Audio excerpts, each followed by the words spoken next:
رباه عفوك إني من نور مدت يداي. தொழுகையில் கவனம் இல்லை. தொழுகையை முழுமையா கவனத்தோடு தொழ முடியல. எல்லாருக்கும் இருக்கா இந்த பிரச்சனை? என்னால தக்பீர் கட்டினாலே அப்பதான் இருக்கு எல்லாம் மறந்த விஷயம் எல்லாம் அங்கதான் ஞாபகம் வருது. சாவி எங்க வச்சோம், போன் எங்க வச்சோம், வீட்டுல என்ன பிரச்சனை, வீட்டுல என்ன சாப்பாடு, மனைவி என்ன சொன்னாங்க, பிள்ளைங்க என்ன பண்ணிட்டு இருக்கும், ஸ்கூல் எப்போ விடுவாங்க, ஆபீஸ்ல என்ன மீட்டிங் இருக்கு, எல்லாம் வெளியே இருக்கும் போது ஞாபகம் வராது. தக்பீர் கட்டின உடனே தான் ஞாபகம் வருது. என்ன செய்யறது? அல்லாஹ் ரப்புல் ஆலமீன் கூறுகிறான், قد أفلح المؤمنون الذين هم في صلاتهم خاشعون. முஃமின்கள் வெற்றி அடைவார்கள், அவர்கள் தொழுகையில் குஷூஓடு தொழுவார்கள். குஷூ ரூஹுஸ் ஸலாத், தொழுகையுடைய ரூஹ் அது. அது இல்லை என்றால் தொழுகை தூக்கி வீசப்படும். தொழுகை தூக்கி வீசப்படும். நம்ம இன்னைக்கு நான் 5 வக்து தொழுகிறேன், 10 வக்து தொழுகிறேன், ஒரு 2 நாள்ல 10 வக்து தொழுகிறேன், ஒரு வாரத்துல எந்த தொழுகையும் விடல, என் வாழ்க்கையில தொழுகையை விட்டதெல்லாம் கரெக்டா ஃபர்ஸ்ட் ரக்காத்துல போய் தொழுதுறேன் அப்படின்னு நினைக்கிறோம். நாளைக்கு மறுமையில யா அல்லாஹ் நரகவாதியை நிப்பாட்டி இருக்கியா, மஹதல் அல்லாஹ் பாதுகாக்கணும், நான் தொழுதனே. அல்லாஹ் என்ன கேட்பா? தொழுகையில குஷூ இருந்துச்சா? குஷூ உள்ளத்தில் அல்லாஹ்வை பயப்படக்கூடிய தன்மை. அது தக்பீர் கட்டும் பொழுது அப்படியே முகமெல்லாம் சிவந்து அப்படி பணிவு இறைச்சத்தோட பல பேரை பார்த்தீங்கன்னா தக்பீரை 10 முறை கட்டுவாங்க. வஸ்வசா அல்லாஹ் அக்பர் அல்லாஹ் அக்பர் மறுபடியும் அல்லாஹ் அக்பர் கட்டுவாங்க.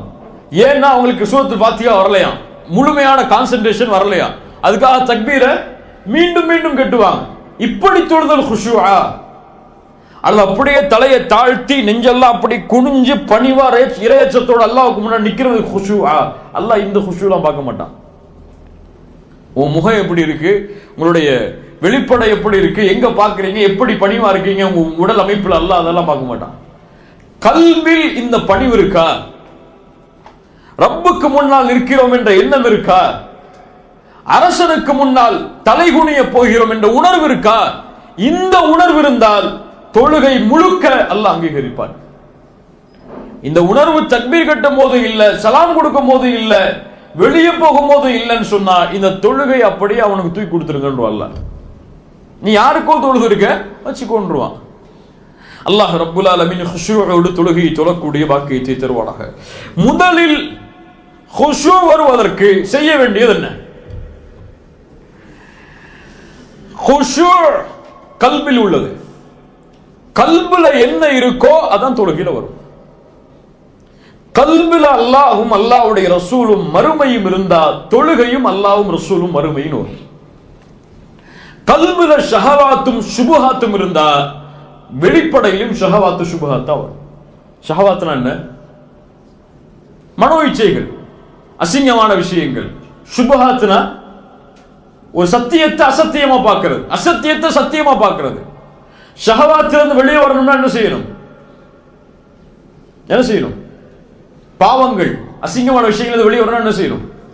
தௌபா செய்யணும். சுபஹாத் சத்தியத்தை அசத்தியமா பார்க்கிறது, ஹலால ஹராமா பார்க்கிறது, ஹராமா ஹலால ஹராமா பார்க்கிறது, ஹராமா ஹலாலா பார்க்கிறது. இப்படி இருந்தால் என்ன செய்யணும்? தௌபா செய்யணுமா? இவரு இல்ம கத்துக்கணும், இல்ம கத்துக்கணும். இப்ப இந்த ஷஹவாத்தும் சுபஹாத்தும் யாருடைய கல்புல இருக்கோ இவங்களால குஷூவா தொழ முடியாது. தொழுகைங்கிறது தக்வாவை உருவாக்குற ஃபேக்டரி கிடையாது. தக்வா உருவாக்குற ஒரு மிஷின் கிடையாது. தொழுகை தக்வாவை சமர்ப்பிக்கிற இடம். தொழுகையுடைய வெளியில எப்படி உங்களுடைய நிலைமை அல்லாஹ்வோடு இருக்கோ அதே நிலைமை தான் தொழுகைக்கு உள்ளேயும் இருக்கும். வெளியே ஹராம செஞ்சுட்டு, வெளியே ஜினாவை செஞ்சுட்டு, வெளியே ரிபாவை வாங்கிட்டு, வெளியே அல்லாஹ்வை மறந்துட்டு, வெளியே அல்லாஹ்வுடைய கட்டளைகளை மீறிட்டு தொழுகையில தக்பீர் கட்டின ஒண்ணு அல்லாஹ்வுடைய ஞாபகம் வராது. இப்போ இதான் நமக்கு முதல் டெஸ்ட். அல்லாஹு அக்பர்னு தக்பீர் கட்டின உடனே கல்புல இருந்து என்ன வெளியே வருதோ அதுதான் கல்புல இருக்கு. துன்யா வெளியே வந்துச்சு, ஆபீஸ் வெளியே வந்துச்சு, ஒய்ஃப் வெளியே வந்தாங்க, மனைவி வெளியே வந்தாங்க, பிள்ளைங்க வெளியே வந்தாங்கன்னா கல்புல இருக்கிறது இந்த சாக்கடைகள் தான். இவங்க சாக்கடைகள் இல்ல, அல்லாஹ் மறந்து கல்புல இருக்கக்கூடிய இந்த அசுத்தங்கள். இப்போ இதை வெளியே தூக்கி போடாத வரைக்கும் குஷூ வராது. சொல்றது கிளியரா? கல்புல என்ன இருக்கோ அதான் தொழுகையில வரும். தொழுகையில உட்கார்ந்து கல்புல அமுக்க முடியாது. இப்படித்தான் நீ வரணும்னு சொல்லி முடியாது. மனிதனாவ முடியாது. அல்லாஹ் ரப்புல் ஆலமீன் பாதுகாக்கணும். இரண்டாவது, தொழுகையில நிற்பதற்கு முன்னால ஒருத்தனை பயந்து கொள்ளணும். யார் அவன்? ஹன்சம். அவன் பேர் என்ன? ஹன்சம் அல்லது ஹின்சம் அல்லது ஹுன்சம். இந்த மூணுமே அரபி லஃப்ல சொல்லலாம்.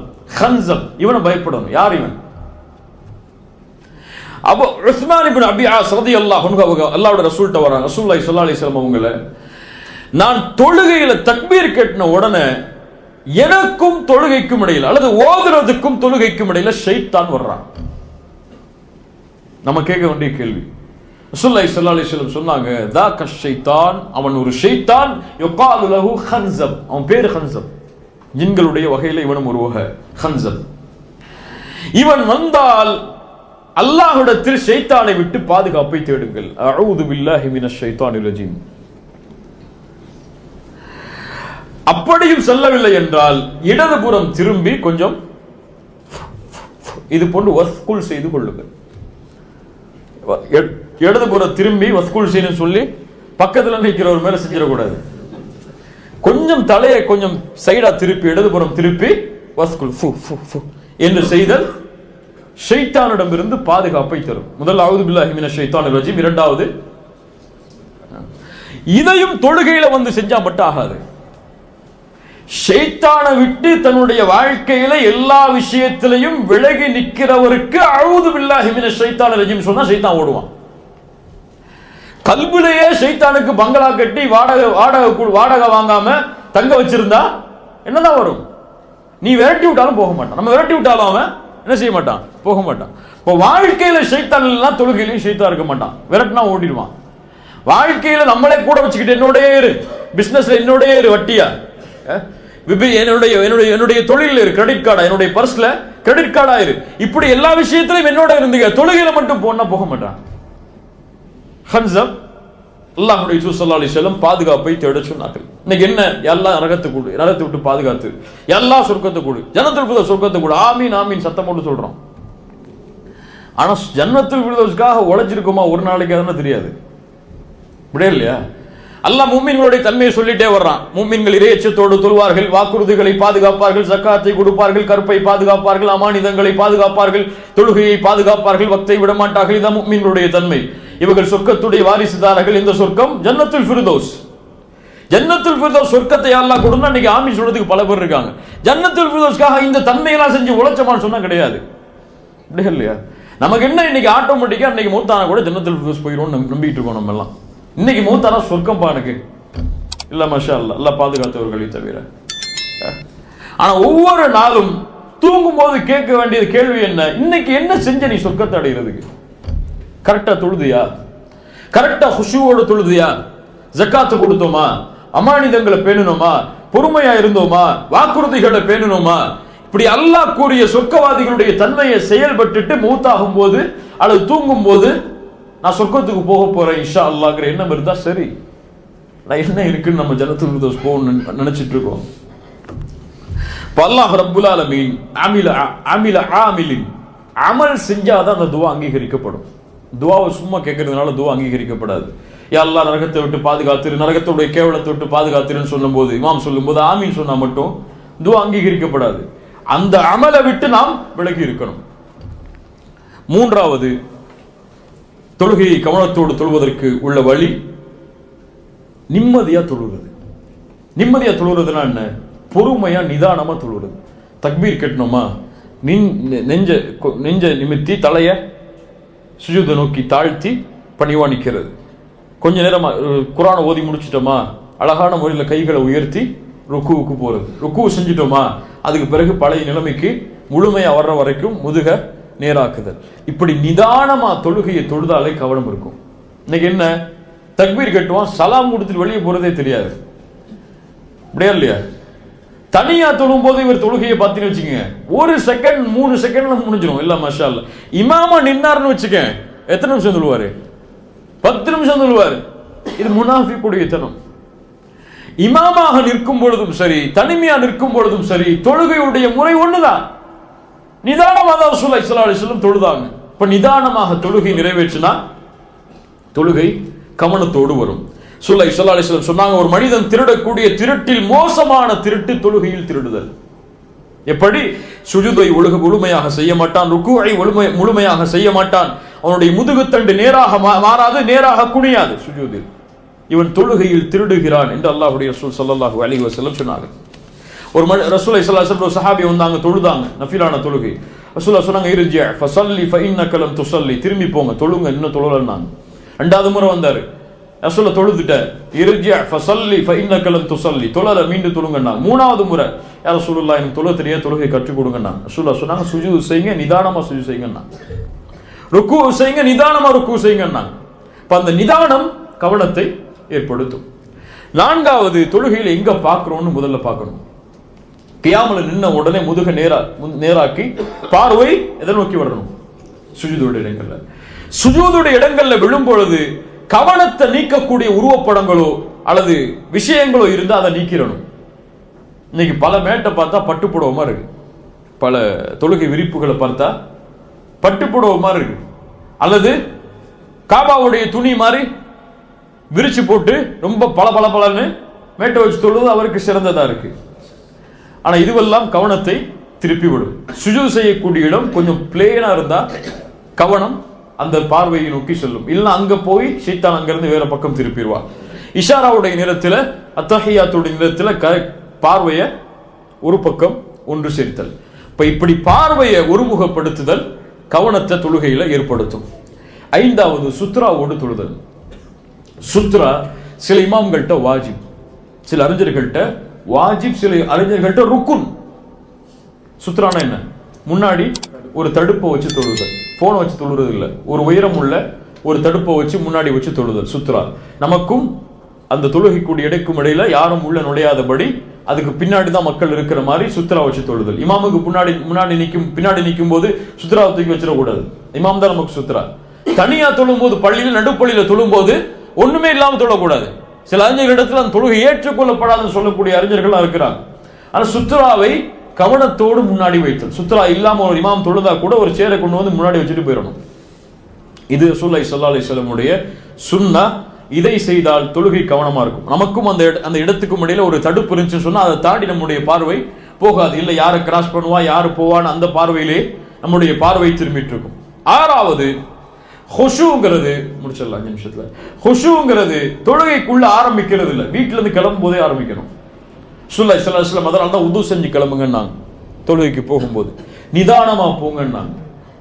ஓடாதீங்க, சக்கீனாவோட வக்காரோட கண்ணியமான முறையில அமைதியான முறையில தொழுகைக்கு போங்கன்னாங்க. அவசரமா தொழுகைக்கு போகாதீங்க. எது கிடைக்குதோ அதை ஏற்றுக்கொள்ளுங்க, எது கிடைக்கலையோ அதை முழுமைப்படுத்துங்கன்னாங்க. ஒரு ரக்காத் விட்டு போனா கூட ஓடி போய் சேராதீங்க. ஓடி போய் சேர்ந்தா ஃபுல் தொழுகையுமே என்ன ஆகும்? பரபரப்புல முடிஞ்சிடும். நிதானமா போய் என்ன ரக்காத்து கிடைக்குமோ அதை ஏற்றுக்கொண்டா போதும். ரசூலுல்லாஹி ஸல்லல்லாஹு அலைஹி வஸல்லம் சொன்னாங்க. ஆனா அது ரசூலுல்லாஹி ஸல்லல்லாஹு அலைஹி வஸல்லம் இப்படி மட்டும் சொல்லல. எப்படி சொன்னாங்க? பள்ளியில உது செஞ்சுட்டு முன்னாடி போய் தஹியா மஸ்ஜித் தொழுதுட்டு சுன்னாவுடைய தொழுகைகளை தொழுதுட்டு உட்கார்ந்து அல்லாஹ்விடத்துல பாவ மன்னிப்பு கேட்டா மக்கள் மலக்கு பக்கத்துல உட்கார்ந்து பாவ மன்னிப்பு தேடுவார். அவர் உட்கார்ந்து இருக்க நேரம் வரை அல்லாஹ் இவரை மன்னிச்சிருந்த அந்த மலக்கு அல்லாஹ்விடத்துல துஆ செய்வார். தொழுகை எதிர்பார்த்திருத்தல் போருக்கு எதிர்பார்த்திருத்தலுக்கு சமம். இந்த ஹதீஸ் ரசூலுல்லாஹ் சொல்லியிருக்காங்க. நம்ம தொழுகையில இக்காமத் சொல்லும் போது ஓடக்கூடாதுங்கிற ஹதீஸை மட்டும் எடுத்து வச்சுட்டு நிதானமா போகணும். அல்லாஹ் ரப்பல் ஆலமீன் பாதுகாக்கணும்.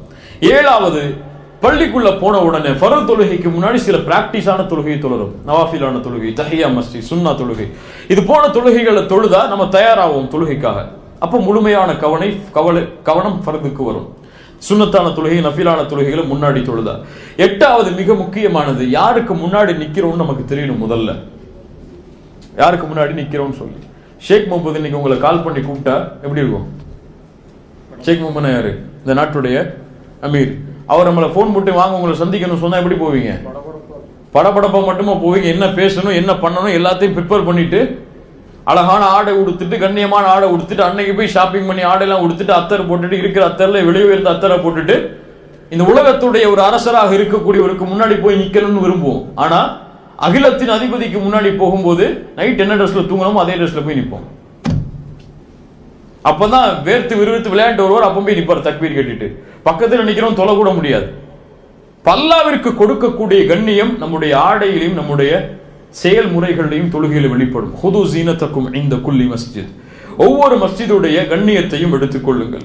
ஆடைகளை அலங்கரித்தல் அல்லது குர்ஆன் என்ன ஓத போறோம்னு சொல்லி முன்னாடியே ப்ரிப்பேர் பண்றது, என்ன ஓத போறோம் அதுக்குடைய அர்த்தம் என்ன அப்படி முன்னாடியே பார்க்கிறது, இது போன்ற வழக்கங்கள் எல்லாம் தொழுகையில் கவனத்தை கொண்டு வரும். 9வது, இது நமக்கு எவ்வளவு சொன்னாலும் நமக்கு வராது, இல்ல மாஷா அல்லாஹ், அல்லாஹ் பாதுகாத்தவர்களை தவிர என்ன தொழுகையில ஓதுறோன்னு நமக்கு தெரியணும். முடிச்சார், 5 நிமிஷம் சொல்லிட்டார் அவரு. பாபா என்ன தொழுகையில ஓதுறோம்னு சொல்லி நமக்கு தெரியணும். என்ன ஓதுறோம்? சுப்ஹான ரப்பில் அஸீம். எத்தனை பேருக்கு அர்த்தம் தெரியும் சொல்லுங்க? நீங்க சொல்லுங்க, எத்தனை பேருக்கு அர்த்தம் தெரியும்? எத்தனை பேருக்கு தெரியும் சுப்ஹான ரப்பில் அஸீம்?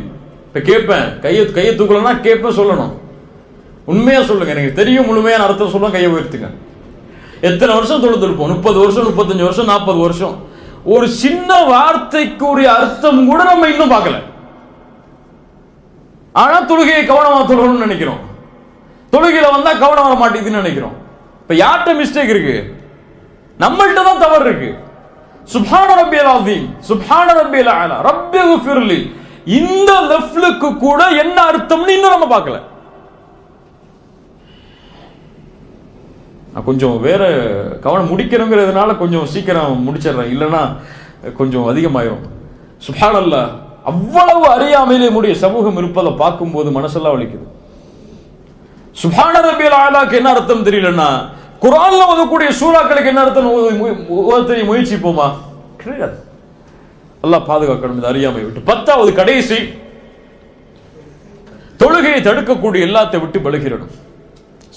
பசிக்குதா ரொம்ப, சாப்பிட்டு வந்து தொழுங்க, பரவாயில்ல. ஃபர்த ஜமாத்தை விட்டா கூட பரவாயில்ல, பசியை முடிச்சிட்டு வந்து தொழுங்க. பசியோட தொழுது ஜமாத் தொழுகையும் பாலாக வேணாம். தாகமா இருக்கா, தண்ணி குடிச்சிட்டு வந்து தொழுங்க. அல்லது உங்களுக்கு கழிவறைக்கு போகணும் எண்ணம் இருக்கா, போயிட்டு வந்து தொழுங்க, பிரச்சனை இல்லை. முக்கியமான வேலைகள் இருக்கா, அது எமர்ஜென்சியான சிச்சுவேஷன், அதை முடிச்சாதான் தொழுகையில கவனம் செலுத்த முடியும், அதை முடிச்சு வந்து தொழுங்க, பிரச்சனை இல்லை. ஆனா 2க்கு இடைப்பட்டதுல இதையும் வாங்கி போட்டுட்டு அதையும் வாங்கி போட்டுட்டு தொழுது எந்த பலனையும் இல்லாம போறதை விட எல்லாத்தையும் முடிச்சுட்டு வந்து நிதானமா தொழுறது நல்லது. இதை எடுத்துடக்கூடாது. இதை நான் வழக்கமா எடுத்துக்கொள்வேன். எம்டிட்ட போன் பேசிட்டு வந்தா தொழுதா நிம்மதி வரும், அல்லது வீட்டுல போய் சாப்பிட்டு ஒய்ஃப் கையால உணவை வாங்கி சாப்பிட்டாதான் நிம்மதி இருக்கும், அதுக்கப்புறம் தான் தொழுவேன்னு சொல்லி இதெல்லாம் காரணமா கட்டக்கூடாது. அவசரமான நிலைமை அல்லது தடுக்க முடியாத சூழ்நிலை வரும்பொழுது அதை செஞ்சுட்டு வந்து ஊர்ல எமர்ஜென்சியா ஒரு கால் வந்துச்சு, கட் ஆயிடுச்சு, என்னன்னு தெரியணும். அது தொழுகையில் தக்பீர் கட்டினா நமக்கு கவனம் வருமா? வராது.